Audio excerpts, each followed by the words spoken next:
JDU के कार्यकारी अध्यक्ष और राज्यसभा सांसद संजय झा जी हमारे साथ हैं। जोरदार तालियों के साथ स्वागत कीजिए। गठबंधन की केमिस्ट्री, चुनावी संदेश और जेडीयू के मिशन का ब्लूप्रिंट, और उनसे खास बातचीत करेंगे हमारे सहयोगी अमीश देवगन। प्लीज सर आए, चर्चा को आगे लेकर जाएं। जोरदार तालियां।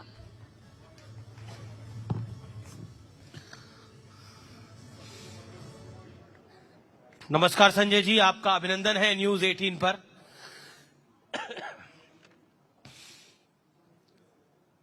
देर लगी लेकिन दोनों तरफ सीटों का बंटवारा हो गया। फाइनली आप लोग खुश हैं? नहीं, बिल्कुल खुश है और बहुत ही एमिकेबली हम लोगों ने सीटों का बंटवारा किया। और आप देख रहे होंगे कि हम लोग का सीटों का बंटवारा कौन कहां पे क्या लड़ेगा और कैंपेन सब एक साथ हम लोगों ने प्लान किया और अब हम लोग फील्ड में काम कर रहे हैं, तो वो कोई इशू नहीं जी। लेकिन विपक्ष का दावा है कि एनडीए जीता तो नीतीश कुमार को बीजेपी सीएम नहीं बनाएगी। और हालांकि देश के गृह मंत्री अमित शाह ने अभी कुछ देर पहले बिल्कुल स्पष्ट किया है कि अमित शाह ही बनेंगे, लेकिन विपक्ष को ये क्वेश्चन मार्क क्यों आ रहा है उनके दिमाग में? कारण क्या है? मुझे लगता है कि वो दीवाल की लिखावट पढ़ रहे हैं। उनको पता है कि रिजल्ट क्या होने वाला है जी, और रिजल्ट ही नहीं होने वाला है। मैं देख रहा हूं कि उनको ज्यादा चिंता एनडीए को लेकर के है, तो इसलिए वो इस सब नैरेटिव को क्रिएट करने की कोशिश करते हैं। कोई और नैरेटिव उनके पास बचा नहीं है। जेडीयू में क्या हो रहा है, एनडीए में कौन लीडरशिप होगा, इसी इशू पर हमेशा वो कुछ न कुछ आता रहता है। डे वन से हम लोग कह रहे हैं। लेकिन शक इसलिए हुआ क्योंकि महाराष्ट्र में एकनाथ शिंदे जी सीएम थे, फिर वो सीएम नहीं बने, इसलिए विपक्ष ज्यादा शक कर रहा है। नहीं, शंका है उनके दिमाग में। विपक्ष को क्यों चिंता है हम लोगों की? शक को करने की चिंता या हम लोगों के अलायंस की चिंता? उनके अलायंस में क्या है? ब्लैकमेल करके लीडरशिप डिक्लेयर होता है। चुनाव अभी शुरू नहीं हुआ, पोर्टफोलियो बंटना शुरू हो गया। कौन बनेगा डिप्टी अब सीएम, इसमें कौन बनेगा? इसको कोई होगा ना, ओवर कॉन्फिडेंस भी तो हो सकता है कि हम ही जीत रहे हैं, हम ही आ रहे हैं, इसलिए मुकेश सहनी डिप्टी सीएम। वो तो हम लोग 20 साल से देख रहे हैं कि क्या जीत रहे हैं, और लोकसभा भी देखे, उसके बाद बाय इलेक्शन भी देखे। तो आपको लगता है तेजस्वी यादव को सीएम डिक्लेयर करने के बाद महागठबंधन को लगता है कि उनकी सरकार आ जाएगी? भाई, दिल्ली हाई कोर्ट ने रेलवे घोटाला में प्राइमा फेसी माना है कि भ्रष्टाचार हुआ। उनको जा करके जवाब देना है। पहले पेपर दिया, उन्होंने कहा कि प्राइमा फेसी गड़बड़ हुआ है। उनको तो दिल्ली जाकर के अपीयर होना है। वो क्या मुख्यमंत्री बनेंगे यहां पर? लोग नहीं देख रहा है सब चीज क्या? लोग देख रहा है, एक लीडर है नीतीश कुमार, 20 साल से बिहार के मुख्यमंत्री, बिहार के सबसे लंबे काल के मुख्यमंत्री, और आज तक उनके ऊपर एक छींटा नहीं। आप उनके ऊपर प्रश्न नहीं ले सकते। लेकिन सवाल यह भी खड़ा होता है कि इस बार जेडीयू 101 सीटों पर लड़ रहा है, कम सीटों पर लड़ रहा है, क्यों? 2015 में हमारा 118 सिटिंग सीट था और 101 पे लड़े थे। लोकसभा में कितना लड़े, अभी हाउस का स्ट्रेंथ क्या है, सारा चीज हम लोग तो, बीजेपी तो 2 सीट जीतती थी, अब 300 सीट जीत जाती है। तो हर एक चुनाव का, हर एक समय का अपना डायनेमिक्स होता है, और इसलिए हर एक पार्टी चाहता है ज्यादा सीट लड़े। लेकिन हाँ बताइए। लेकिन देखिए, मैं फिर ऑपोजिशन की बात करूंगा। ऑपोजिशन कह रही है, देखिए बीजेपी धीरे धीरे बड़े भाई की भूमिका से जेडीयू को बराबर की भूमिका में ले आई। नहीं, ये कोई बड़ा छोटा, बड़े भाई छोटे भाई की बात ही नहीं है। जब हम लोग ज्यादा सीट भी लड़ते थे तो कोई बड़े भाई छोटे भाई की बात नहीं थी। आज भी इस पूरे अलायंस को कौन लीड कर रहा है बिहार में? आज भी इस पूरे अलायंस को लीड कर रहे हैं नीतीश कुमार। वही सेंट्रल पिलर है पूरे इस अलायंस के, वही एनडीए के फेस है, और वो लीडर सिर्फ जेडीयू के नहीं है, वो पूरे एनडीए के लीडर है। तो बस हो गया सेटल बात इसमें। अब तो इस बार तो चिराग भी साथ में आ गए हैं, तो आपको लगता है कि इस बार खेल बिगड़ेगा नहीं? हाँ, नहीं, बिल्कुल नहीं बिगड़ेगा। और एक रिफ्लेक्शन आपने लोकसभा में भी देखा, हम लोग साथ लड़े थे, चिराग पासवान जी भी साथ थे उसमें, और निश्चित रूप से इस विधानसभा चुनाव में बड़े मार्जिन से हम लोग जीतेंगे। अच्छा, ये जो नई नवेली पार्टी आई है, जन स्वराज पार्टी, इसको आप कैसे देखते हैं? क्या आपको लगता है ये आपको तकलीफ दे सकती है या राजद के खेमे को तकलीफ दे सकती है? परेशानी कहाँ ला सकती है? मुझे नहीं लगता है कि बहुत कोई परेशानी की बात है, क्योंकि मैं पहले भी बोल चुका हूं कि जब चुनाव होता है, चुनाव से पहले चैटर बहुत होता है, बहुत इशूज को लेकर के, पार्टी को लेकर के, लेकिन वोट के दिन जब लोग निकलते हैं तो वो बाइपोलर ही चुनाव हो जाता है। वोट को कोई वेस्ट नहीं करता है। तो जो भी निकलेगा या तो एनडीए के पक्ष में निकलेगा या महागठबंधन के पक्ष में निकलेगा। लार्जली तो ये इसी लाइन पर मुझे लगता है कि ये चीजें होंगी। मुझे इस चुनाव में तो बहुत कुछ नहीं दिखता। इस चुनाव में आपको बहुत कुछ नहीं दिखता है, लेकिन देखिए एक उनका उठान तो था, इसमें तो कोई दो राय नहीं है। एक नई पार्टी दिल्ली में भी आई थी, आम आदमी पार्टी, उसने भी बिहार की भाषा में गर्दा उड़ा दिया था और बीजेपी को नुकसान किया था। साल 2013 के चुनाव की मैं बात कर रहा हूं। क्या इस चुनाव में ऐसा हो सकता है कि जेडीयू और बीजेपी को नुकसान कर दे जनसुराज? मुझे नहीं लगता है। प्रशांत किशोर फैक्टर कितना बड़ा फैक्टर नहीं, है? मुझे नहीं लगता है कि बहुत इस चुनाव में कोई फैक्टर है यहाँ पर। कहीं आप उनको अंडर एस्टिमेट तो नहीं कर रहे हो? नहीं, अब तो चुनाव आ ही गया, अब तो रिजल्ट आएगा तो उसको डिटेल देखिए अभी तक वो चुनाव लड़वाते थे, इस बार लड़ रहे हैं। मैं बताया कि आप रिजल्ट आ जाएगा, अब तो चुनाव आ गया और चुनाव के रिजल्ट के बाद इस पर डिबेट करेंगे तो ज्यादा बेटर होगा। मुझे नहीं दिखता है ग्राउंड पर कि बहुत कुछ असर इस चुनाव में होने वाला है। राहुल गांधी बिहार में थे, उन्होंने प्रधानमंत्री पर एक टिप्पणी करी है, कहा ड्रामा करते हैं और कहा कि ये वोट के लिए कुछ भी कर सकते हैं, अगर नाचने को बोला जाएगा तो नाच भी सकते हैं। ये शर्मनाक है। ये इससे ज्यादा शर्मनाक नहीं कुछ हो सकता है। देश के प्रधानमंत्री और थर्ड टर्म जनता के द्वारा चुने हुए प्रधानमंत्री, इस सब पूरे देश के लिए प्राइड की बात है। और मुझे लगता है एज गैप भी बड़ा है दोनों के बीच में। इस तरह की भाषा का प्रयोग करना लीडर ऑफ अपोजिशन का, मुझे लगता है कि इनके रहते रहते वैसे भी गर्त में चला गया कांग्रेस, इसका नाम लेवा इस देश में कोई नहीं बचेगा। इस चुनाव में देखिए, आप कह रहे हैं नाम लेवा नहीं बचेगा? नहीं बचेगा। ये तो बिहार में घूमने आए थे ना, बिहार में प्रचार करने आए थे। 16 दिन एसआईआर पर यात्रा किए, वोट चोरी पर, वोट चोरी पर। आपको चर्चा सुनाई पड़ता है? अब ये मुद्दा बचा इनका। राहुल गांधी तो बात करते, तेजस्वी यादव नहीं करते हैं। अरे भाई, इनका मुद्दा बचा। हम लोग तो कह रहे हैं इसी मुद्दा पे चुनाव लड़ लीजिए चलकर लोगों के बीच में। 16 दिन उसी रोड पे चले जो रोड नीतीश कुमार ने बनाया। अपने समय के रोड पे चलते तो 2 दिन में दिल्ली भाग जाते। वो रोड बना हुआ था नीतीश कुमार का, तो इसलिए ये पर्यटन कर रहे थे उस पर।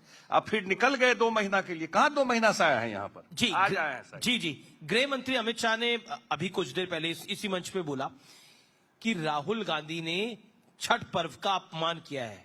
जिस तरह की भाषा उन्होंने छठ को लेकर बोली है, बिल्कुल बिल्कुल अपमान किया है। इसलिए कि बिहार में या पूर्वांचल में या कहीं भी छठ से बड़ा पर्व हम लोगों के लिए कुछ नहीं है। लिविंग गॉड है, क्योंकि आप सूर्य को देखते हैं और गॉड का तो मूर्ति होता है और भगवान का, जिसको देख के आप पूजा करते हैं। एक ही भगवान ऐसे हैं जिनको डूबते हुए भी और उगते हुए भी हम लोग अर्घ जाके देते हैं। ये हर एक घर में, खास करके ईस्टर्न यूपी बिहार में और कहीं भी देश दुनिया में जो लोग हैं, उनके आस्था का सबसे बड़ा पर्व है। और उस पर्व के बारे में इस तरह की बात करना, आपको लगता है ये चुनावी, लगता है कि बिल्कुल डिस्कनेक्टेड है। न देश को समझते हैं, न यहाँ के कल्चर को समझते हैं, लोगों की भावना को समझते हैं। इनका कोई रूट से कोई मतलब नहीं है। इस देश के रूट से मैं कभी, मेरा पर्सनल ऑब्जर्वेशन है, मैं देखता हूं कोई कमेंट, कोई बात, वो बिल्कुल डिस्कनेक्टेड दिखता है। लेकिन जो आपको हिट एंड रन जो होता है ना, कुछ बोले और भाग गए। नहीं, आप अपनी बात रखने के लिए स्वतंत्र है, लेकिन आप जिसको डिस्कनेक्ट करते हैं, कांग्रेस कहती है वही कनेक्ट है राहुल गांधी का। राहुल गांधी युवाओं का चेहरा है, देखिए टी शर्ट पहन के घूमते हैं, उनका टी शर्ट पहन के घूमते हैं। अब ये ऐसा तो इतने जाड़े के मौसम में भी हर एक जिम में मिल जाएगा, उससे क्या करना है हम। लेकिन पर्पस है कि आइडिया क्या है देश के लिए, देश के लिए आइडिया क्या है। ये युवा हुआ तो हम लोग 15 साल से सुन रहे हैं उनका, कि हर एक बार लॉन्च होते हैं और फुस होके गिर जाते हैं। ये तो बहुत दिन से देख रहे हैं। अच्छा, इस बार राजद ने और कांग्रेस ने, महागठबंधन ने एक स्ट्रैटेजी अपनाई है। उन्होंने तेजस्वी यादव को सीएम फेस बनाया है, मल्ला को डिप्टी सीएम बनाया है और कह दिया है कि मुसलमान को डिप्टी सीएम देंगे। तो ये क्या आपको लगता है कि एक रणनीति आपको चिंता में डाल सकती है? कोई चिंता में नहीं देखिए, डालेगी। बैकवर्ड का तो वोट है, मुसलमान का भी वोट है, यादव का वोट मिलता ही है उनको, तो खेल तो नहीं बिगड़ जाएगा आपका? ये सारा कैलकुलेशन बैठ के कर ले। बिहार की जनता इनको कभी ट्रस्ट नहीं करेगी। ये तो एक दूसरे को ब्लैकमेल करके ये पोस्ट सब जो देख रहे हैं ना आप, जी जी, ये सब उसी का नतीजा है। तो इसलिए बिहार की जनता, देखिए पॉलिटिक्स में भी और बिहार में खास करके मैं देखता हूं कि नेता कौन है, उसकी क्रेडिबिलिटी क्या है।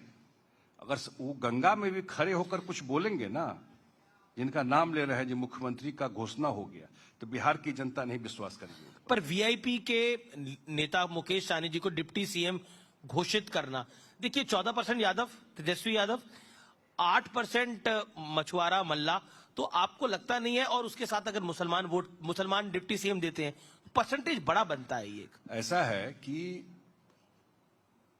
बिहार को जो लोग जानते हैं जी, इसी मल्लाह कम्युनिटी की बात कर रहे हैं।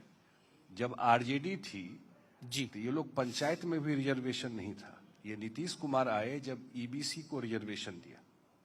15 साल सरकार थी जिसको सोशल जस्टिस की सरकार कहते थे। नीतीश कुमार जी ने पहली बार रिजर्वेशन दिया और कितना मल्लाह का बेटा मुखिया, प्रमुख, जिला परिषद बन करके निकला पिछले 4 चुनाव में, या उनके लिए अन्य व्यवस्थाएं की। तो इसलिए जो भी कम्युनिटी का नाम ले रहे हैं, वो सब लोग जानते हैं कि उनके लिए कौन काम किया या कौन काम करेगा। इसलिए मुझे नहीं लगता है कि कहीं आप किसी के साथ अलायंस कर लेते हैं या कोई और बात कर लेते हैं, लेकिन मेन ट्रेड्स जो आपका है उसके बारे में बिहार की जनता जानती है। आपके पार्टी का, आपके जो विचार है, आपका जो कंडक्ट रहा है जी, आपका जो अतीत रहा है, ये सब बिहार की जनता जानती है। हम बिहार के मुद्दों की बात कर रहे हैं, तो एक मुद्दा जो कि ऑपोजिशन इसको अपने तरीके से उठा रहा है, तेजस्वी यादव नीतीश कुमार जी की स्वास्थ्य को लेकर, हेल्थ को लेकर बड़े सारे बयान देते हैं। उस विषय पर आप क्या कहना चाहते हैं? क्या आपको लगता है वो चुनावी विषय अब बन गया है? आज मैं गया था मुख्यमंत्री के साथ, सुबह से मैं नालंदा। हाँ, नालंदा 9 बजे सुबह हम लोग, मैं इसलिए चर्चा कर देता हूं, 9 बजे सुबह हम लोग निकले हैं और एक जगह ड्रॉप हुए और वहां से बाय रोड ही हम लोगों ने कार्यक्रम किया। आज उनकी 7 पब्लिक मीटिंग थी। कितनी? 7 पब्लिक मीटिंग थी। और मुझे लगता है कि कम से कम 200 किलोमीटर, क्योंकि बाय रोड ही सब पूरे उस जिला में ट्रेवल किया है। 7 विधानसभा है, 7 मीटिंग करके हम लोग 7 साढ़े 7 बजे लौट के आए हैं। मैं इसलिए दे रहा हूं कि पिछले 6 महीने में जितना मूवमेंट, या इस चुनाव में मुझे लगता है जब से ये कैंपेन शुरू हुआ है, शायद सबसे ज्यादा मीटिंग और एक्टिविटी उन्हीं का रहा है। अक्रॉस पार्टी लाइन सबसे ज्यादा एक्टिव पूरे बिहार में मूवमेंट उनका रहा है। तब तो कोई कुछ बचा नहीं है। और मैंने बताया ना पहले भी आपको, उनके काडर को भी मालूम है, उनके समर्थक को भी मालूम है कि रिजल्ट क्या होने वाला है। अच्छा, ओवैसी की पार्टी का महागठबंधन के साथ अलायंस नहीं हुआ। आरोप ये लगता है कि वो एनडीए की ही बी टीम है और नुकसान राजद और कांग्रेस को करेगी। इस आरोप को आप कैसे देखते हैं? उनका अपना तरीका है पॉलिटिक्स करने का। सीमांचल में जाके चुनाव लड़ते हैं, अपनी बात करते हैं, सीट भी निकाल के ले आते हैं। अगर बी टीम या सी टीम कोई होता, वही मैं सोच रहा हूँ। पर इस बार आपको लगता है कुछ सीट निकलेंगी उनकी? मुझे नहीं आइडिया इस चीज का। पिछली बार भी 3-4 सीट आ गया था उनका, 4-5 सीट आ हाँ, गया था। 5 सीट आ गया था, पर वो सब विधायक चले गए थे दूसरी पार्टी। हाँ, वो ठीक है, लेकिन चुनाव जीते थे उनका पार्टी सीमांचल में 5 सीट जीत गया था पिछली बार। अच्छा, एक और सवाल, क्योंकि बिहार में है, संतोष कुशवाहा, गोपाल मंडल जैसे पुराने नेता कुछ नाराज हैं। नहीं, देखिए, हर एक चुनाव में कुछ लोग जाते हैं, कुछ लोग आते हैं, और सबको आप संतुष्ट नहीं कर सकते हैं, सबको आप टिकट नहीं दे सकते हैं। हर एक चुनाव में पार्टी अपने हिसाब से एसेस करती है चीजों को, तो वही इतना ही है। पर मतलब पुराने नेता, इसलिए मैंने सवाल पूछा। हाँ, नहीं, ठीक बात है जी, लेकिन मैंने कहा ना कि हर एक चुनाव में कुछ लोग आते भी हैं, कुछ लोग चले भी। एक मैनिफेस्टो आया है महागठबंधन का, और उन्होंने हर घर नौकरी का वादा किया है, और भी बड़ी बड़ी लोक लुभावनी बातें हैं, लेकिन ये जो सबसे बड़ा फैक्टर है, उनको लगता है ये गेम चेंजर है। हर घर को अगर नौकरी देंगे तो गेम बन जाएगा।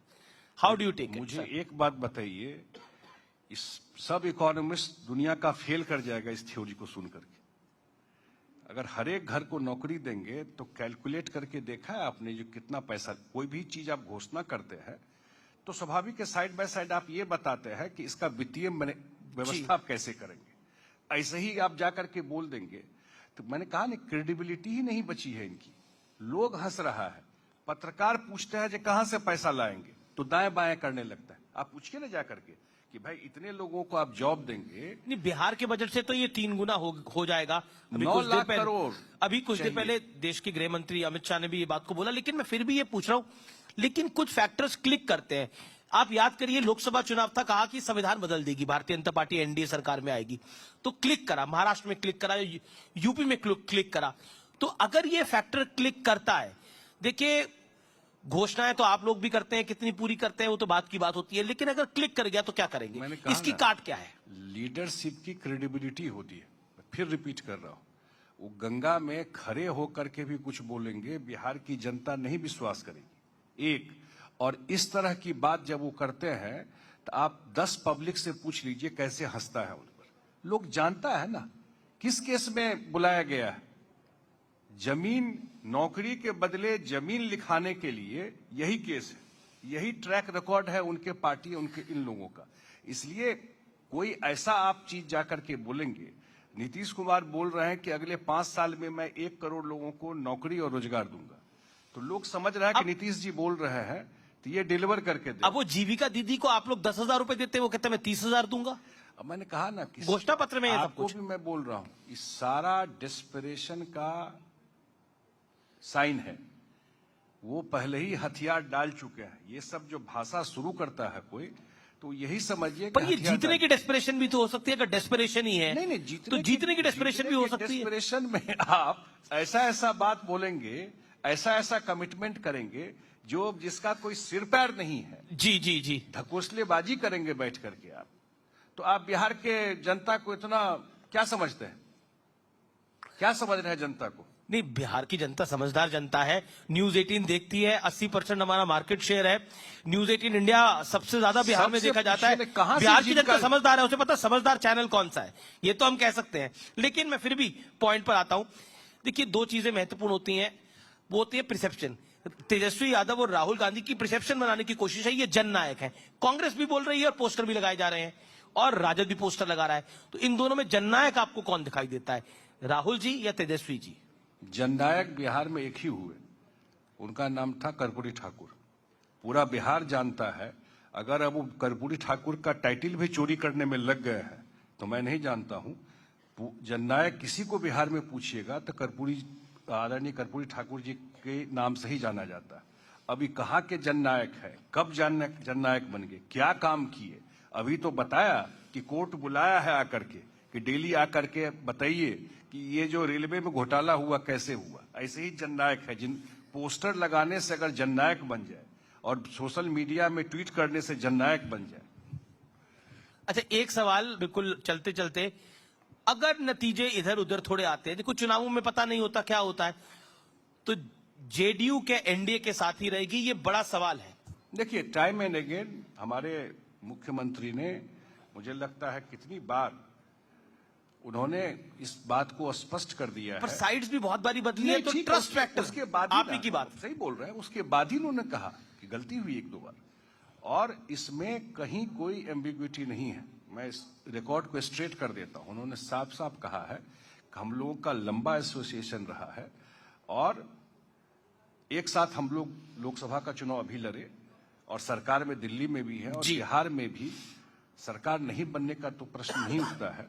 लेकिन बिल्कुल हम लोग एक साथ हैं किसी भी परिस्थिति में। और ये जो क्रिटिक्स कहते हैं कि अब जेडीयू बीजेपी की एक्सटेंडेड पार्टी हो गई है, उस पर आप कुछ कहना चाहते हैं? Last word? नहीं, मैं यही कहूंगा कि अब बाय क्रिटिक्स नहीं, मैं देखता हूं कि ये वही लोग विपक्ष में, मैंने कहा ना, उनको अब कुछ मिला नहीं है, तो उनको ज्यादा इंटरेस्ट जेडीयू में क्या हो रहा है, जेडीयू का नेक्स्ट जनरेशन लीडरशिप क्या होगा, जेडीयू एक्सटेंडेड वो पार्टी हो गई, तो इसी में ज्यादा भाई जेडीयू की चिंता करने की जरूरत नहीं है। जेडीयू को लीड कर रहे हैं आदरणीय नीतीश कुमार जी, और वो सक्षम है अपने पार्टी को चलाने के लिए, बिहार को चलाने के लिए, और बिल्कुल पार्टी दुरुस्त तरीके से चल रही है।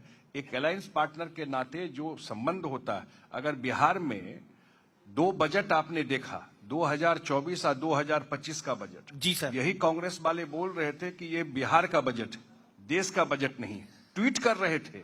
माने बिहार को मजाक बना रहे थे, तो ऑब्वियसली हम लोग सरकार में जाकर के बात नहीं करेंगे, दिल्ली में जाकर के बात नहीं करेंगे कि बिहार की क्या जरूरत है। तो ठीक है, एक साथ काम कर रहे हैं। चलिए, अब रैपिड फायर राउंड है, एक ही चूज करना है। सिंगल लार्जेस्ट पार्टी बिहार में कौन बनेगी, बीजेपी या जेडीयू? नहीं, NDA landslide. Single largest party पूछा मैंने। वो मैं नहीं जानता हूँ। हाँ, लेकिन लैंडस्लाइड है, ये इतना याद रखिएगा। लैंडस्लाइड है। ये तूफान एक आपको- चूज करना है, जेडीयू या बीजेपी, सिंगल लार्जेस्ट पार्टी। मैं देखिए, हम लोग साथ साथ लड़ रहे हैं, हौसला बराबर ही जीत जाए। ठीक है। अच्छा, बिहार में चेहरा किसका बड़ा, नरेंद्र मोदी का या नीतीश कुमार का? नहीं, देखिए, देश में नरेंद्र मोदी जी का बड़ा है, लेकिन नरेंद्र मोदी जी का बिहार में बहुत बड़ा चेहरा है, क्योंकि देश में बड़ा चेहरा है।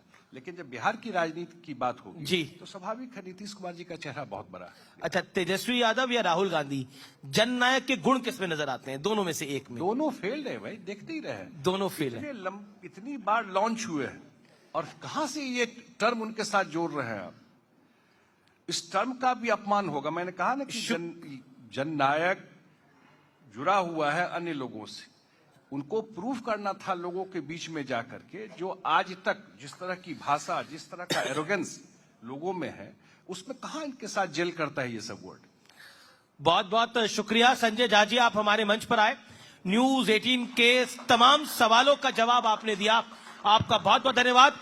जोरदार तालियों से अभिनंदन करिए, धन्यवाद करिए संजय झा का, कार्यकारी अध्यक्ष जनता दल यूनाइटेड के। बहुत बहुत धन्यवाद और बहुत बहुत शुभकामनाएं आपको चुनाव के लिए।